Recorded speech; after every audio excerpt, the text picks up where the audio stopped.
Segunda Reis, capítulo 17. Oséias reina em Israel. Oséias, filho de Elá, começou a reinar em Israel no 12º ano do reinado de Acás, rei de Judá. Reinou em Samaria por 9 anos. Fez o que era mal aos olhos do Senhor, mas não tanto quanto os reis que governaram Israel antes dele. Salmaneser, rei da Assíria, atacou o rei Oséias e o obrigou a lhe pagar tributos. Oséias, porém, conspirou contra o rei da Assíria. Deixou de pagar o tributo anual e pediu ajuda a So, rei do Egito. Quando o rei da Assíria descobriu a traição de Oséias, mandou colocá-lo na prisão.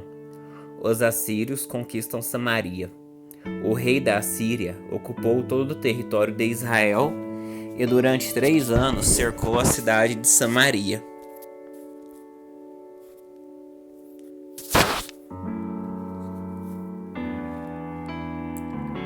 Por fim, no 9º ano do reinado de Oséias, o rei assírio conquistou Samaria e exilou os israelitas na Assíria. Criou assentamentos para eles em Alá, ao longo das margens do rio Abor, em Gozã, e nas cidades da Média. Isso aconteceu porque os israelitas adoraram outros deuses, pecaram contra o Senhor, seu Deus, que os havia tirado da terra do Egito, e os livrado do poder do faraó, o rei do Egito. Seguiram as práticas das nações que o Senhor tinha expulsado de diante deles, bem como as práticas introduzidas pelos reis de Israel. Os israelitas também fizeram em segredo muitas coisas que não eram corretas diante do Senhor, seu Deus. Construíram santuários idólatras em todas as cidades, desde o menor posto de vigilância até a maior cidade murada. Ergueram colunas sagradas e postes de Azerá, no alto de todo monte e debaixo de toda árvore verdejante. Queimaram incenso no topo dos montes, como faziam as nações que o Senhor havia expulsado de diante deles. Os israelitas praticaram muitos atos perversos, que provocaram a ira do Senhor. Adoraram ídolos, apesar das advertências claras do Senhor contra isso. Repetidamente, o Senhor enviou profetas evidentes para advertirem Israel e Judá com esta mensagem: afastem-se de seus maus caminhos, obedeçam a meus mandamentos e decretos, e toda a lei que ordenei a seus antepassados, e que lhes entreguei por meio de meus servos, os profetas. Mas os israelitas se recusaram a ouvir, foram tão teimosos quanto seus antepassados, que não quiseram crer no Senhor seu Deus. Rejeitaram seus decretos e a aliança que ele havia feito com seus antepassados, e desprezaram todas as suas advertências. Adoraram ídolos inúteis, de modo que eles próprios se tornaram inúteis. Seguiram o exemplo da nação ao redor e desobedeceram a ordem do Senhor, para que não as imitassem. Rejeitaram todos os mandamentos do Senhor seu Deus, e fizeram 2 bezerros de metal.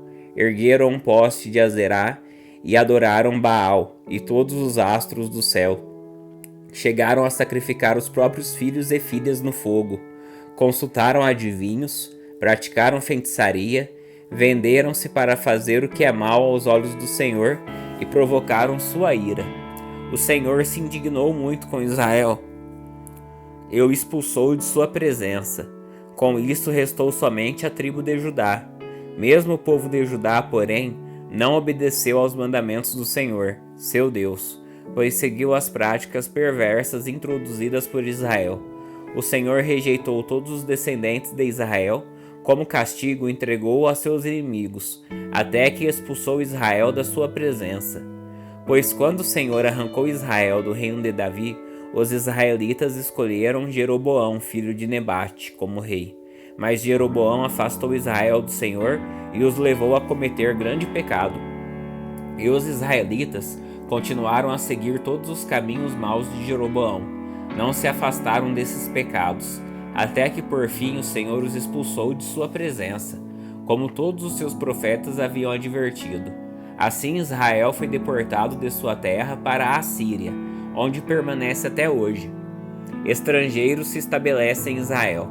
O rei da Síria trouxe povos da Babilônia, de Cuta, de Ava, de Amate e de Sefarvaim, e os estabeleceu nas cidades de Samaria, em lugar dos israelitas. Eles tomaram posse de Samaria e habitaram em suas cidades. Assim que chegaram, esses estrangeiros não adoravam o Senhor, de modo que o Senhor mandou leões que mataram alguns deles. Por isso enviaram uma mensagem ao rei da Síria: o povo que o Senhor deportou para as cidades de Samaria não conhece os costumes dos deuses da terra. Ele mandou leões para destruí-los, porque não conhecem suas exigências. Então o rei da Síria deu esta ordem: enviem um dos sacerdotes exilados de volta a Samaria. Ele viverá aqui e ensinará aos novos habitantes os costumes do Deus da terra. Um dos sacerdotes exilados de Samaria voltou a Betel e ensinava os novos habitantes a adorarem corretamente o Senhor. Contudo, cada um desses povos estrangeiros continuou a fazer seus deuses e adorá-los. Em todas as cidades onde habitavam, colocaram seus ídolos nos santuários idólatras que o povo da Samaria havia construído. Os da Babilônia adoravam as imagens do deus Sucote-Benote. Os de Cuta adoravam o deus Nergal. Os de Amate adoravam o deus Acima. Os aveus adoravam os deuses Nibás e Tartaque. E o povo de Sefarvaim até queimavam os próprios filhos como sacrifício aos deuses Adrameleque e Anameleque. Esses novos habitantes adoravam o Senhor, mas também nomeavam qualquer pessoa como sacerdote para oferecer sacrifício nos lugares de culto. E embora adorassem o Senhor, continuavam a seguir seus próprios deuses, de acordo com os costumes de suas nações de origem. Até hoje continuam com suas antigas práticas, em vez de adorar verdadeiramente o Senhor e obedecer aos decretos, estatutos, leis e mandamentos que o Senhor deu aos descendentes de Jacó, cujo nome ele mudou para Israel. Pois o Senhor havia feito uma aliança com eles e ordenado: não adorem outros deuses, nem se prostrem diante deles, não os sirvam e nem lhes façam sacrifícios. Adorem somente o Senhor, que os tirou do Egito com grande força e com braço poderoso. Curvem-se somente diante dele e ofereçam sacrifícios a ele somente. Tomem sempre o cuidado de obedecer aos decretos, estatutos, leis e mandamentos que ele lhes prescreveu. Não adorem outros deuses. Não se esqueçam da aliança que fiz com vocês e não adorem outros deuses. Adorem somente o Senhor seu Deus, ele os livrará de todos os inimigos. Mas o povo se recusou a ouvir e continuou com suas antigas práticas. Assim, embora os novos habitantes adorassem o Senhor, também adoravam seus ídolos, e até hoje seus descendentes fazem a mesma coisa. Segundo a Reis, capítulo 18, Ezequias reina em Judá. Ezequias, filho de Acás, começou a reinar em Judá no 3º ano do reinado de Oséias, filho de Elá, rei de Israel. Tinha 25 anos quando começou a reinar, e reinou em Jerusalém por 29 anos. Sua mãe se chamava Abi, e era filha de Zacarias.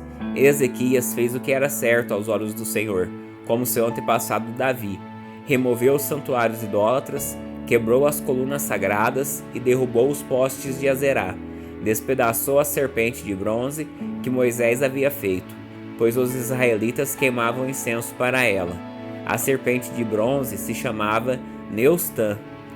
Ezequias confiava no Senhor, o Deus de Israel. Não houve ninguém como ele entre todos os reis de Judá, nem antes nem depois. Ezequias se apegou ao Senhor, não se afastou dele e teve o cuidado de obedecer a todos os mandamentos que o Senhor tinha ordenado por meio de Moisés. Assim o Senhor estava com Ezequias, e ele era bem-sucedido em tudo que fazia. Rebelou-se contra o rei da Assíria e não lhe pagou tributo. Derrotou os filisteus até Gaza e seu território, desde o menor posto de vigilância até a maior cidade fortificada. No 4º ano do reinado de Ezequias, o 7º ano do reinado de Oséias, filho de Elá, rei de Israel, Salmaneser rei da Síria, atacou a cidade de Samaria e a cercou. 3 anos depois, no 6º ano do reinado de Ezequias, e no 9º ano do reinado de Oséias, rei de Israel, Samaria foi conquistada. O rei assírio deportou os israelitas para a Síria e os colocou em assentamentos em Alá, ao longo das margens do rio Abor, em Gozã, e nas cidades médias. Isso aconteceu porque eles não ouviram nem obedeceram ao Senhor seu Deus. Em vez disso, violaram sua aliança, todas as leis às quais Moisés, servo do Senhor, havia ordenado que obedecessem. A Síria invade Judá. No 14º ano do reinado de Ezequias, Senaqueribe, rei da Síria, atacou as cidades fortificadas de Judá e as conquistou. Ezequias, rei de Judá, enviou esta mensagem ao rei da Síria em Laquis: cometi um erro. Se você se retirar, eu lhe pagarei qualquer tributo que exigir. O rei da Síria exigiu 10.500 quilos de prata e 1.050 quilos de ouro. Para juntar essa quantia, Ezequias usou toda a prata guardada no templo do Senhor e nos tesouros do palácio. Arrancou até o ouro das portas e dos batentes do templo do Senhor, que ele havia coberto com ouro, e entregou tudo ao rei da Síria. Senaqueribe ameaça Jerusalém. Apesar disso, o rei da Síria enviou de Laquis seu comandante em chefe, seu comandante de campo e o seu porta-voz, juntamente com um grande exército, para confrontarem o rei Ezequias em Jerusalém. Os assírios se posicionaram ao lado do aqueduto que abastece o tanque superior, perto do caminho para o campo onde se lava a roupa. Mandaram chamar o rei Ezequias, mas ele enviou os seguintes oficiais ao encontro deles: Eliaquim, filho de Ilquias, o administrador do palácio; Sebna, o secretário da corte; e Joá, filho de Asaf, o historiador do reino. O porta-voz do rei assírio mandou que transmitissem essa mensagem a Ezequias: assim diz o grande rei da Assíria: em que você confia que lhe dá tanta segurança? Pensa que meras palavras podem substituir experiência e força militar? Com quem você conta para se rebelar contra mim? Com o Egito? Se você se apoiar no Egito, ele será como um junco, que se quebra sob seu peso e perfura sua mão. O faraó, rei do Egito, não é digno de nenhuma confiança. Talvez vocês digam: confiamos no Senhor nosso Deus. Mas não foi a ele que Ezequias insultou? Ezequias não destruiu os santuários e altares dele, e obrigou todos em Judá e Jerusalém a adorarem somente no altar em Jerusalém. Vou lhes dizer uma coisa: façam um acordo com meu senhor, o rei da Síria. Eu lhes darei 2.000 cavalos se forem capazes de encontrar homens em número suficiente para montá-los. Com seu exército minúsculo, como podem pensar em desafiar até o contingente mais fraco do exército de meu senhor, mesmo com a ajuda dos carros de guerra e dos cavaleiros do Egito? Além disso, imaginam que invadimos sua terra sem direção do Senhor? Foi o próprio Senhor que nos disse: ataquem essa terra e destruam-na. Então Eliaquim, filho de Ilquias, Sebna e Joá, disseram à porta-voz: por favor, fale conosco em aramaico, pois entendemos bem essa língua. Não fale em hebraico, pois o povo sobre o muro ouvirá. O porta-voz, no entanto, respondeu: vocês pensam que meu senhor enviou essa mensagem apenas para vocês e para o seu senhor? Ele quer que todo o povo a ouça. Pois quando cercamos esta cidade, eles sofrerão junto com vocês. Ficarão tão famintos e sedentos que comerão as próprias fezes e beberão a própria urina. Então o porta-voz se levantou e gritou em hebraico: ouçam esta mensagem do grande rei da Síria. Assim diz o rei: não deixem que Ezequias os engane. Ele jamais será capaz de livrá-los de meu poder. Não deixem que ele os convença a confiar no Senhor, dizendo: certamente o Senhor nos livrará esta cidade.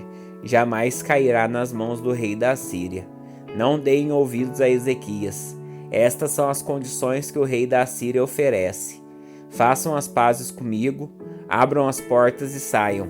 Então cada um de vocês continuará a comer de sua própria videira e de sua própria figueira, e a beber de seu próprio poço. Depois providenciarei que sejam levados a outra terra como esta, uma terra com cereais e vinho novo, com pão e vinhedo, com olivais e mel. Escolham a vida e não a morte. Não deem ouvidos a Ezequias, quando ele tentar enganá-los, dizendo: o Senhor nos livrará.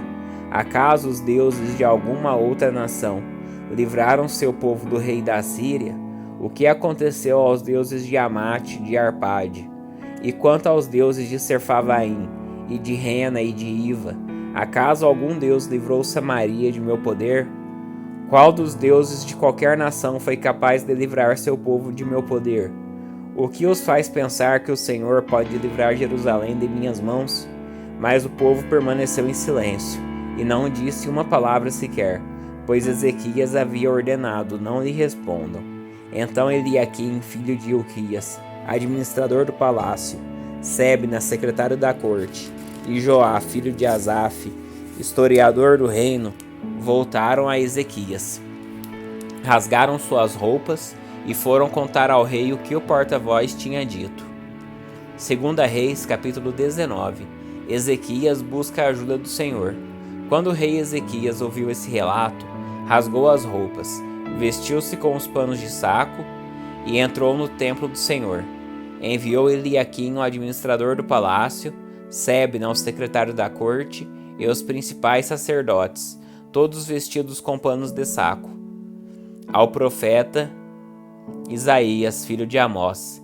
Eles lhe disseram: assim diz o rei Ezequias: hoje é um dia de angústia, insulto e humilhação. É como quando a criança está prestes a nascer, mas a mãe não tem forças para dar à luz. Contudo, talvez o Senhor, seu Deus, tenha ouvido o porta-voz que o rei da Síria enviou para desafiar o Deus vivo, e o castigue por suas palavras. Por favor, ore por nós, que restamos. Depois que os oficiais do rei Ezequias transmitiram a mensagem ao profeta Isaías, ele respondeu: digam ao rei que assim diz o Senhor: não se assuste com os insultos que o mensageiro do rei da Síria lançaram contra mim. Ouça, eu mesmo agirei contra o rei da Síria, e ele receberá notícias que o farão voltar para sua terra. Ali eu providenciarei que ele seja morto à espada. Enquanto isso, o porta-voz partiu de Jerusalém e foi consultar o rei da Síria, pois tinha sido informado de que o rei havia deixado Laquis e estava atacando Libna. Logo depois, o rei Senaqueribe recebeu a notícia de que Tiraca, rei da Etiópia, havia saído com seu exército para lutar contra ele. Então enviou seus homens de volta a Ezequias em Jerusalém com a seguinte mensagem: esta é a mensagem para Ezequias, rei de Judá: não deixe que seu Deus, em quem você confia, o engane com promessas de que Jerusalém não será conquistada pelo rei da Síria. Você sabe muito bem que os reis da Síria fizeram por onde passaram. Destruíram completamente todos os que atravessaram seu caminho. Quem é você para escapar? Acaso os deuses de outras nações como Gozã, Arã, Rezef e o povo de Éden que estavam em Telazar as livraram? Meus antecessores destruíram todos eles. O que aconteceu ao rei de Amate e ao rei de Arpade? O que aconteceu aos reis de Serfavaim, de Rena e de Ivá? Depois que Ezequias recebeu a carta dos mensageiros e a leu, subiu ao templo do Senhor e a estendeu diante do Senhor. Então Ezequias fez esta oração na presença do Senhor: ó Senhor, o Deus de Israel, que está entronizado entre os querubins, só tu és Deus de todos os reinos da terra. Sim, tu criastes o céu e a terra. Inclina teus ouvidos, ó Senhor, e ouve. Abre teus olhos, ó Senhor, e vê. Ouve as palavras com as quais Senaqueribe desafia o Deus vivo. É verdade, Senhor, que os reis da Síria destruíram todas as nações. Lançaram os deuses dessas nações no fogo e os queimaram. É claro que os assírios conseguiram destruí-los. Não eram deuses de verdade, mas apenas ídolos de madeira e pedra moldados por mãos humanas. Agora, Senhor, nosso Deus, salva-nos do poder desse rei. Então todos os reinos da terra saberão que somente tu, Senhor, és Deus. Isaías prediz o livramento de Judá. Então Isaías, filho de Amós, enviou esta mensagem a Ezequias: Assim diz o Senhor, o Deus de Israel: Ouvi sua oração a respeito de Senaqueribe, rei da Síria, e o Senhor proferiu esta palavra contra ele: A filha virgem de Sião o despreza e ri de você. A filha de Jerusalém balança a cabeça com desdém enquanto você foge. A quem você desafiou e de quem zombou? Contra quem levantou a voz? Para quem olhou com arrogância? Para o Santo de Israel. Por meio de seus mensageiros desafiou o Senhor. Disse: Com meus numerosos carros de guerra, conquistei os montes mais elevados, sim, os picos mais remotos do Líbano. Cortei seus cedros mais altos e seus melhores ciprestes. Cheguei às suas regiões mais distantes e explorei suas florestas mais densas. Cavei poços em muitas terras estrangeiras e me refresquei com sua água. Com a sola de meu pé sequei todos os rios do Egito. Mas você não sabe? Eu decidi tudo isso há muito tempo. Planejei essas coisas no passado distante e agora as realizo. Planejei que você transformaria cidades fortificadas em montes de escombros. Por isso seus habitantes perdem as forças e ficam assustados e envergonhados. São frágeis como a relva, indefesos como os brotos verdes, e tenros são como o capim que surge no telhado, queimado antes mesmo de crescer. Mas eu o conheço bem, sei onde está e sei de suas idas e vindas. Sei como se enfureceu contra mim, e por causa de sua raiva contra mim e de sua arrogância, que eu mesmo ouvi, porei minha argola em seu nariz e meu freio em sua boca, e o farei voltar pelo mesmo caminho por onde veio. Então Isaías disse a Ezequias: Esta é a prova de que minhas palavras são verdadeiras. Nesse ano, vocês comerão somente o que crescer por si, e no ano seguinte o que brotar disso. Mas no terceiro ano semeiem e colham, cuidem de suas videiras e comam de seus frutos. Vocês que restaram em Judá, os que escaparam da destruição, lançarão raízes em seu próprio solo, crescerão e darão frutos. Pois um remanescente de meu povo sairá de Jerusalém, um grupo de sobreviventes partirá do Monte Sião. O zelo do Senhor dos Exércitos fará que isso aconteça. E assim diz o Senhor a respeito do rei da Síria: Seus exércitos não entrarão em Jerusalém, nem dispararão contra ela uma só flecha, não marcharão com escudos fora das portas, nem construirão rampas de terra contra seus muros. O rei voltará à terra dele pelo mesmo caminho por onde veio. Não entrará na cidade, diz o Senhor. Por minha própria honra e por causa de meu servo Davi, defenderei esta cidade e a libertarei. Naquela noite, o anjo do Senhor foi ao acampamento assírio e matou 185.000 soldados assírios. Quando os sobreviventes acordaram na manhã seguinte, encontraram cadáveres por toda parte. Então Senaqueribe, rei da Assíria, levantou o acampamento e partiu para sua terra. Voltou para Nínive e ali ficou. Certo dia, enquanto ele adorava no templo de seu deus Nisroque, seus filhos Adrameleque e Sarezer o mataram à espada. Fugiram para a terra de Ararate, e o outro filho, Esar-Adom, se tornou seu sucessor na Assíria.